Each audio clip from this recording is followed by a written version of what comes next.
All right, former Secretary to the Government of the Federation, Babachir Lawal, has dumped the ADC, and in a statement on Monday, Lawal said the presidential primary election that produced former Vice President Atiku Abubakar as the party's presidential flag bearer for the 2027 general election was marred by massive rigging to favor Atiku, and he emphasized that the results were just written or rewritten to favor him and his coven. Well, according to him, he's dumping the ADC because he doesn't want to be part of what Atiku is trying to do. According to him, he's saying that Atiku is trying to rig the whole process and he doesn't want to be part of that. But he has also made a U-turn to declare his support for President Bola Tinubu, and he gave a strong warning that even Tinubu is much more better than Atiku as a candidate. However, some critics will say that even while he was the SGF under the Buhari administration,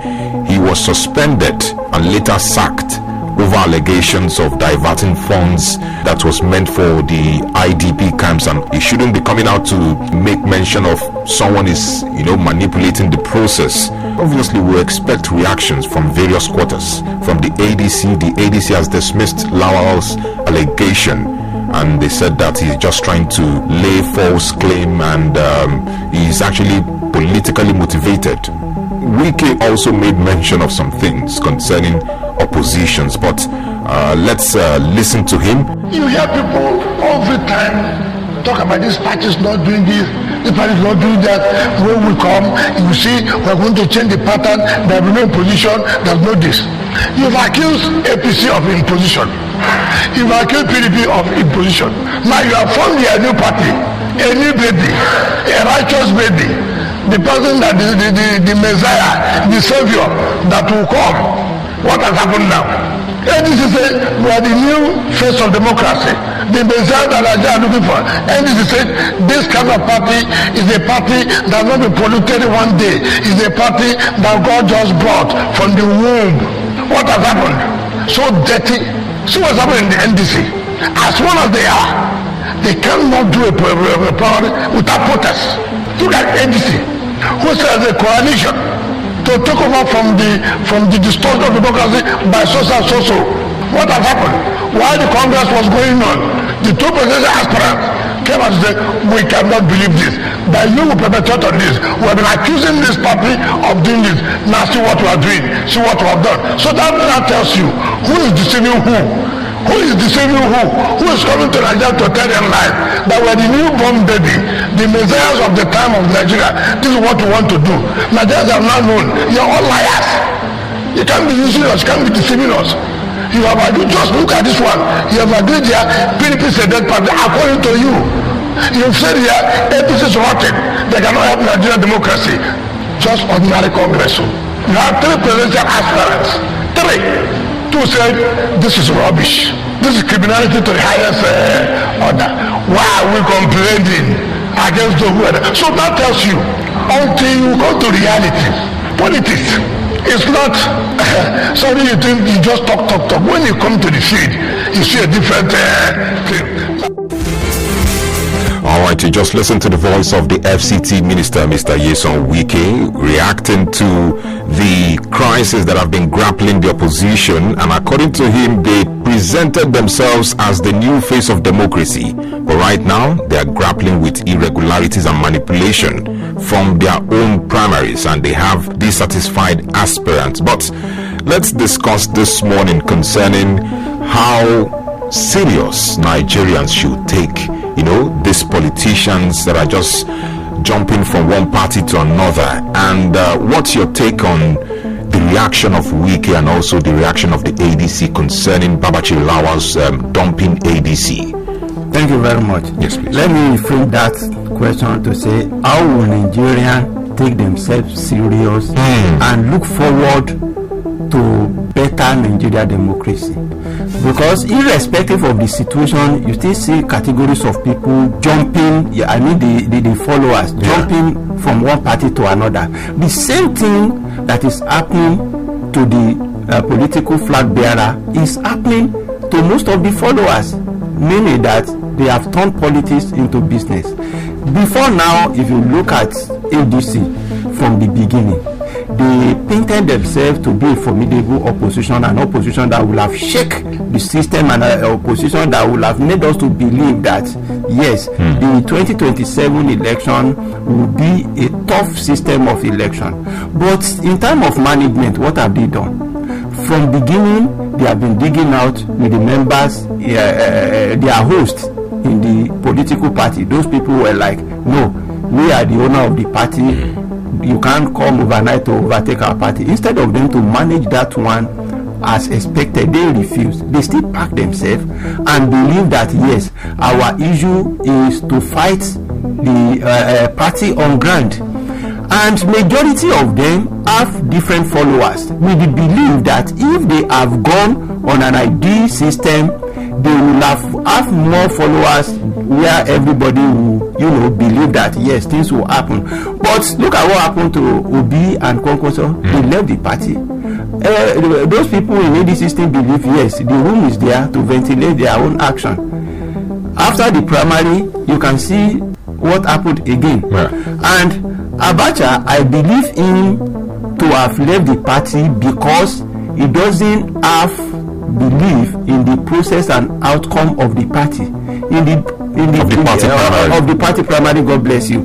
Process in the sense that he lodged a complaint that most of the votes that was ascribed to Atiku were given to him by his crony in the primary procedure. And at the same time, the outcome, if he had not favored Atiku, he will still believe in the party.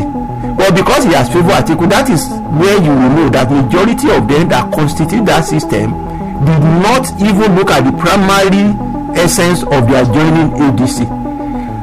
There was a particular time when we said that Obi, people were saying it from their party that Obi left the party simply because he doesn't want to partake in the primary process. He was looking for somebody that will give him ticket, and he doesn't want to take number 2. Now, Lawal has left the party because of the process. The same process that brought the candidate from his own state, Adamawa, who happened to be his cousin.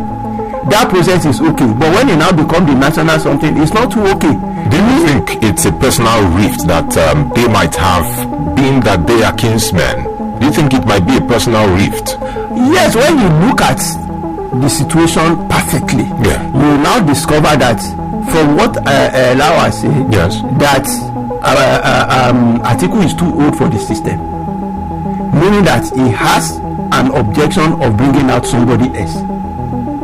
You understand? If I'm answering your question. Now, if that person have emerged, I think he wouldn't have left, because for him to have stayed off to the primary procedure, and even if the process is not too okay to have favor somebody else, the way is not too okay in Adamawa that form, Adamawa is sub-national that form the national primary system. If he refused to criticize that of Adamawa, criticizing the national level, and he doesn't have that sign of criticism before the primary, then you should know that he has a favorite, somebody that is looking for.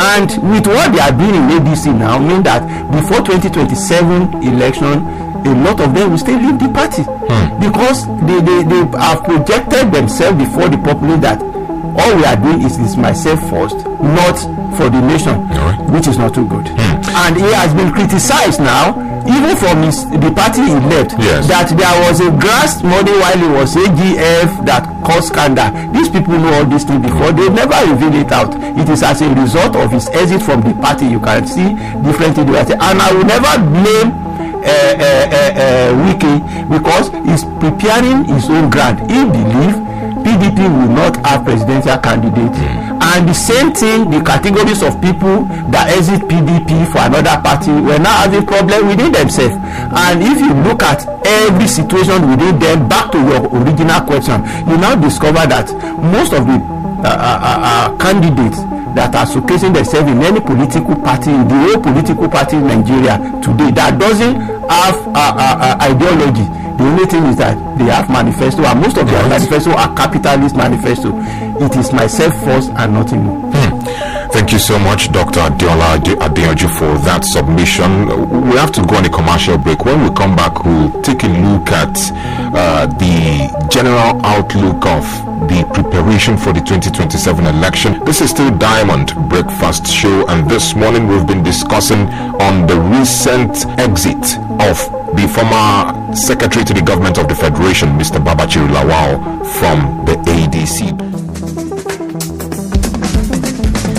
And you're welcome back from that commercial break. You're still listening to your shining supreme station, Diamond 88.7 FM. And this morning on Diamond Breakfast Show, we've been taking a look and analyzing the exit of one of the prominent figures in the ADC, Babachir Lawal. Well, I've been speaking with Dr. Adeyanju Adeola. I think the part that we talk less about is the position of the followers. Let's go back to your first statement. You said, how seriously are the followers taking themselves? Yes. Now, let us take a look at how seriously the followers, the masses, and the electorate, people who are the one deciding who will rule the nation and who will rule their states, how should they react to all this situation? What should they be demanding for? What should be their body language? Thank you very much. You see, I begin not to see too much difference between this 2027 election and the previous 2023 election,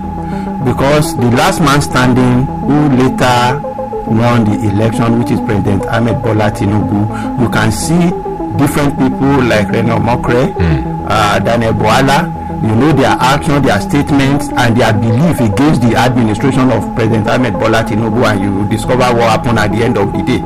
That is what I say about myself first. Secondly, you can now see what is operating now. The likes of Babachir Lawal, who is now decamping, more or less believing in Tinubu political ideology. And with all he has said before, and most of these people have one or two followers who sometimes blindly, permit me to use that statement, to follow their the person they have believed in, simply because if the person said, I drop this party today, I'm going to so party, even if they don't have the feelings for such party, but because of the person they have love in, they will follow the person. The same thing applicable to the so-called Adeyanju Yusuf. Adeyanju Yusuf believed that he can never have anything to do with former Vice President Atiku Abubakar. But when Obi later joined ADC before the exit, he joined together with Obi. Automatically, the rep ticket he wanted to look for in another political party now would have been in ADC. That is some categories of followers. Then you now look at the grassroots followers. They are there. Some people are just there for the purpose of, I want to have my own benefits. They believe that in political party, the idea is sharing money immediately. You believe from ward to local government, that is what we believe in. Forgotten that the system is changing on daily basis. The way and manner our electoral system ran in 2003, 1999, 2003, 2007 was different from what took place in 2011. And you can now see what took place in 2015. 2023 was remarkably different. If not, somebody like Adeleke in Osun State in 2015 wouldn't have that kind of followers. If Oyetola and the now President Tinubu in Osun State have the categories of people that follow them, and that is why a rerun election took place when the APC then ran to Ife to go and call Omisore in order to support them. Meaning that they know Omisore in the whole of Ife axis, the three what you call local government in Ife are for Omisore, and if he joined that one, then they'll be able to win. Now, is it Omisore that will now determine what will happen in Osun State, even if Oyetola won? What was his contribution? That is where the followers are supposed to look. That it is my thumbprint that will determine my fate. It is the thumbprint that will determine the fate of my children. Now, if I will thumbprint from local government to state election, Senate and President, let me thumbprint according to my conscience. All right. There are also some who would say, well, all this we've said is actually good. We are determined to ensure that we bring in those with the right ideas, with the right mindset. But what about the electoral umpires that have been accused a lot of times to be inclined or to be aligned with the ruling party? Exactly. What do we have to say about that? That is why some people were of the opinion that irrespective of the numbers of votes, they really know what will happen, and I don't believe in that. Let us exercise our franchise. Yeah. The electoral umpire used to be cautioned of their action, and like the general statement, people will say that if at all there will be rigging, it is the votes that close to each other. If the gap is extremely, and you monitor your vote, the international observer will be there. Things will change. You can't continue. In the same way, let us believe that the electoral umpire are human beings. There may be human error. Notwithstanding, we should also give them the benefit of doubt that they have been given a constituted authority to perform action, and they will perform to the letter. And we should also believe in our judiciary. If anything happens, they are there who happen to be the hope of the common man. If we refuse to believe in all these mechanisms, then we will not have the democracy as expected. They are there to do their job, and let us monitor them. Right. Thank you so much, sir, for your contribution. Well, the judiciary is actually the hope of the common man, but most of the time the processes in terms of hearing legal dispute or political dispute is always protracted, and it's an issue that many have talked about for them to rectify.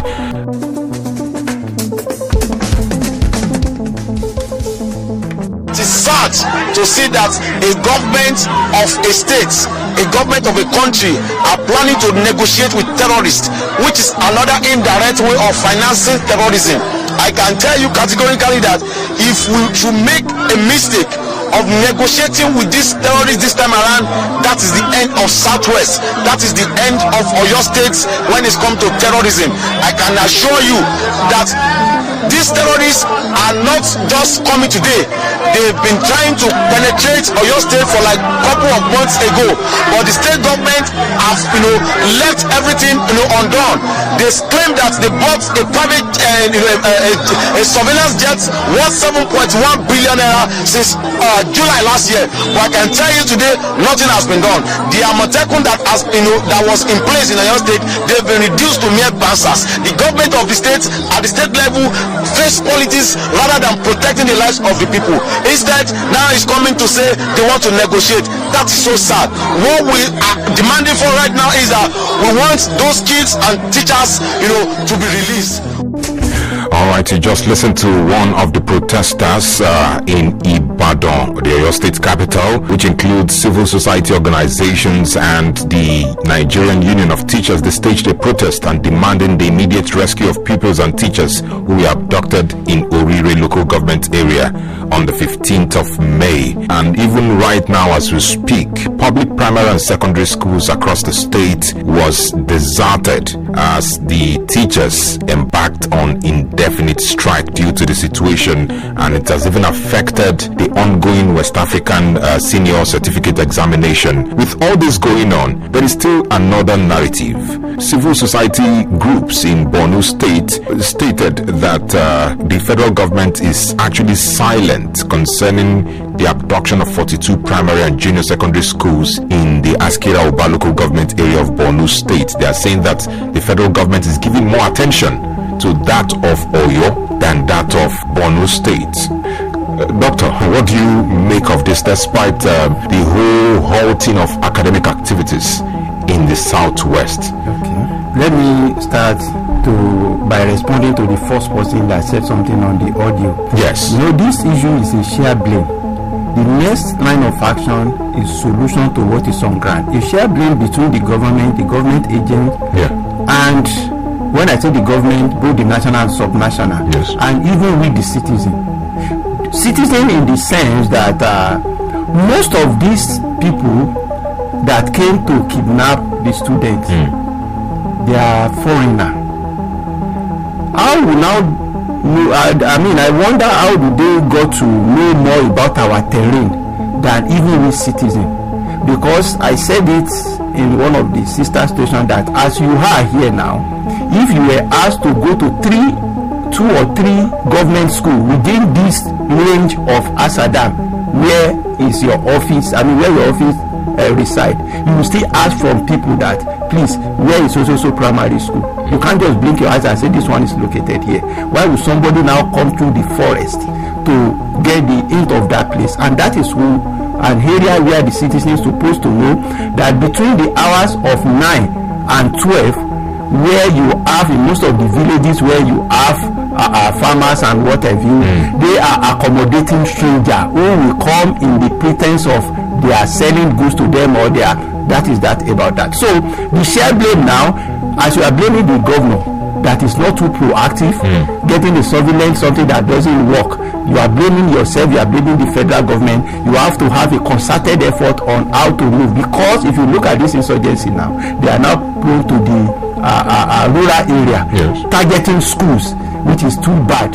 Now go to Borno State. The comparison, I love the comparison, and the government need to wake up to responsibility since we proclaim one Nigeria, and whatever money you are using to make surveillance in a particular state is the same. The source is the same source that where the money is coming. You're supposed to make it even within the subnational.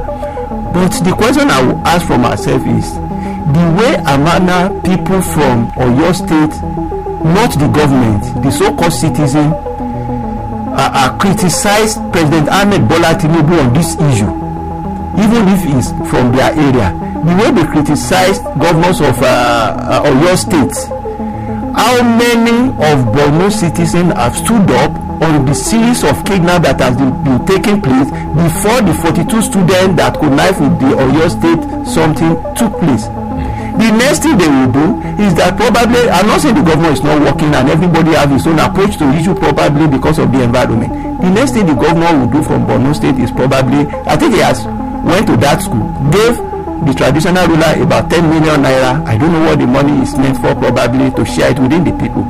And this is why we blame most of the governors who will not take a proactive measure, taking a reactional when the incident took place. Security vote is there. What is happening to our rural community? Each of the local government are collecting their subvention. What is happening to the operation Save the School, where you will not even have an infra camera to target a particular area, and most of these people are having it in their various homes, using state money to have it in their home, and you now neglect. And we were being told that local government is having an autonomy. With that volume of money that is coming, each of the local government could not look at the public school within their domain. They are the rural area. That is the area where we're supposed to have target and blame everybody, not blaming one side or neglect another. Then randomly we should believe that this issue of insecurity is more volatile, and it came from most of these called northern areas, especially the northeast, and it has been ravaging them. It is new in most of this area, and we should also tell most of our subnational to educate their children in order to know more about what is happening as far as insecurity and other social vices. Are you trying to say that the kind of response the followers or the people in Oyo are given to this incident is what is actually attracting the whole conversation from the government? Is that what you're trying to say? Yes, because without action, there won't be results. And you can see many people coming out to criticize. Even I blame the NUJ in Oyo State because they came out late before putting up their own action. It was when people were blaming them. And even when they came out, instead of their demand to just go on releasing of the children, they were putting other demand that the allowances have not been paid the exact period, notwithstanding the voice in the southwest. Look at what happened during Akeredolu when a particular church was attacked at that period. We even think maybe that is the first attack that took place in Nigeria, because people will react. But most of the call not, I don't know, maybe it's religion or politics, they kept mute in most of these. Do you think they are used to that kind of situation? They're supposed to, because this thing involves life.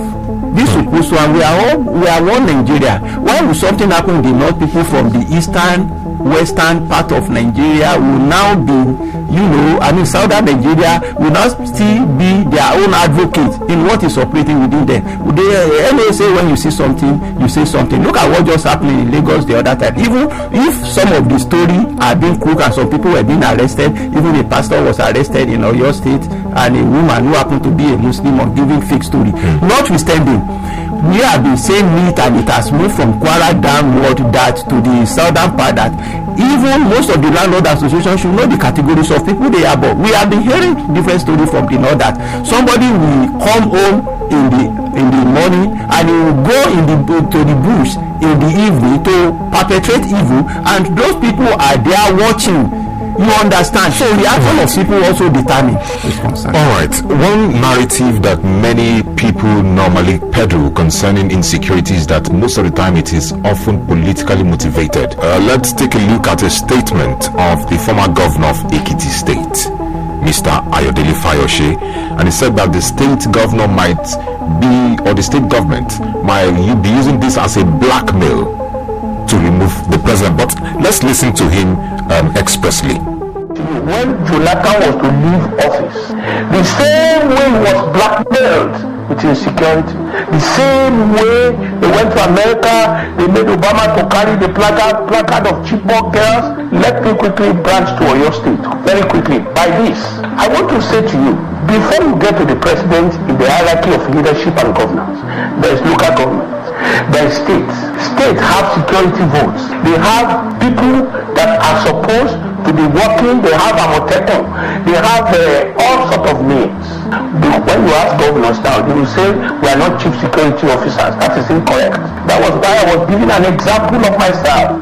And I want to say to you, in your state, I have strong belief, I may be wrong, that this sometimes can be orchestrated. The governor of your state had his nomination, the nomination of his candidate in the face of this abduction.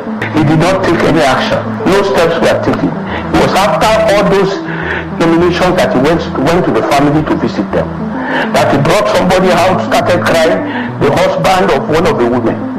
It is sad. I can sometimes believe that this was orchestrated in a way, I'm not saying totally, by the government of Oyo State to blackmail President Tinubu. In a way.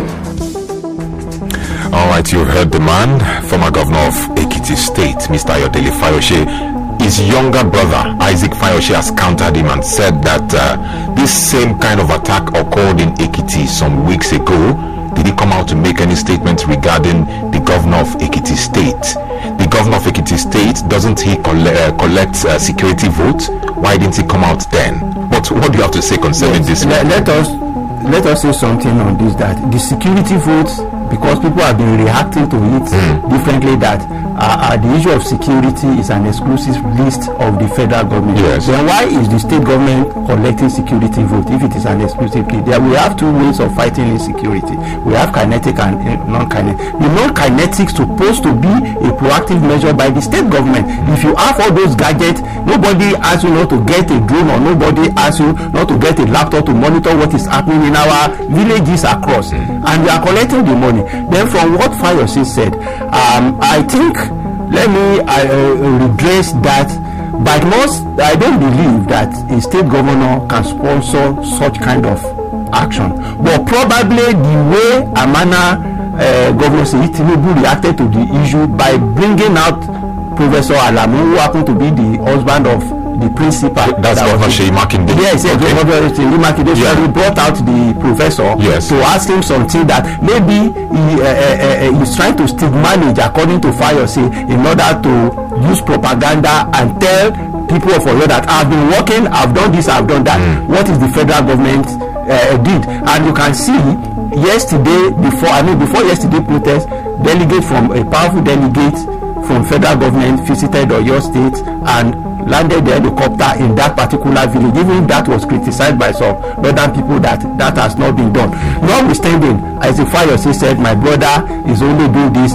That is why we said everybody will paint their domain politically in order to get what they need. You can see somebody now make reference to Sore, that Sore can become a better president. If Sore manage political outfit without a secretary and a finance, without office using an hotel as an office of political party, and there is no stewardship account of the primary, and that person will become a president. That is why we have to shine our eyes. Fayose is only doing according to his own pay office, because he said that he is a surrogate to Wike, and Wike believe in APC and PDP, meaning that they are only marketing their product. Even Isaac Fayose, one can also fault him that he is also painting his own business, because that is where he gets his his finance after the problem he had with his eatery. So it is Nigeria that are supposed to believe that the issue of security is not something that's supposed to become politics, and I don't believe that a sitting governor will support that kind of system that my people should come and be picked away. It is Nigeria that will also believe that there is difference between the terrorism and kidnapping. But do you believe that there are political figures, who are, perpetuating this act that is sponsoring terrorism? One of them is supposed to have been caught, and if any idea is not empirical, I don't too much believe in it. If such is happening, Babachir Lawal will not tell you that he is going back to his village to reside as a farmer, and he is an opposition political party, and you know what is operating in his remote village. He might have the affluence to protect himself there. If an army general, serving general and retired general were being picked, what will he have to protect himself? Let us just believe that these people are the categories of people that the reigning political, whoever is in the system of political power, supposed to have. But reactionary measure has been done by most of, even all the state governor. Nobody has a proactive measure, because this thing will happen. The federal government told the citizens to lay down their arms and ammunition, and somebody are coming on daily basis to invade us, take life away like that. Doing all those things on the social media. Look at the ladies, that most of the young ladies that will be taken on your state, they put their clothes. It is very honestly. Sincerely, we hope that the federal government will expedite efforts to ensure their safe return. Well, let's quickly touch briefly. Our time is fast spent. We have less than 5 minutes to leave the studio, but let's quickly touch on the issue going on in the PDP, in the Kwara State PDP. Right now, we have two factions. We have the Dr. Bukola Saraki faction that is loyal to the Wike's faction, and they have their candidates. They've presented their candidate Kalekawu Agaka, and the other faction that is loyal to the Turaki faction, and they've also presented Alhaji Ladi Hassan as their preferred candidate. Now, what would you say concerning what is going on in the PDP? Because they are the main opposition in Kwara State, but they don't seem to be serious in their political activities. You see, somebody will tell you that if something is too good, if it is too robust, one should think twice about it. But if you have an interest in a particular thing, probably after darkness there will be light. PDP as an opposition that is expected to be a strong opposition in Nigeria, in Kwara State, has been having it too good. So this is their own hot time. They're supposed to go back to the round table. Most of these things, so a reasonable somebody should envisage it. It is not just be yes, everything is okay. If this is the problem they are going to have in order to settle themselves for the next election, it is okay, rather than somebody harboring what is his own pain, just like what happened in ABC, and after the private people begin to come out. Now this man is saying it now, and we know that there are two factions, and a particular faction has been accepted by INEC. Now the next line of action, this is an home affair. Mr. Ladi Hassan or Alhaji Ladi Hassan is from Kwara State. They can easily call themselves, settle things within themselves, and they should know that INEC have recognized somebody, and when the worst come, court will judge what we talk. All right. Well, we expect that the Independent National Electoral Commission would ratify the whole situation. Can you give us your final take, and we call it a day this morning? Let us all believe in a better Nigeria, exercise your franchise, believe in the government, but when you see something, please say something. Of course, when you see something, say something. And the challenges that Nigerians or Nigeria is facing right now is not new. They are only reoccurring in different forms. But we just have to stay informed, stay safe out there, and ensure that we carry out our own responsibility as Nigerian citizens. My name remains Nedu Okorie. My friends call me Mazio Dogu. Since you are my friend, you can call me Mazio Dogu. Have a wonderful day. To the sound. Diamond FM. 88.7 FM. Across the airwaves right now. In the mix.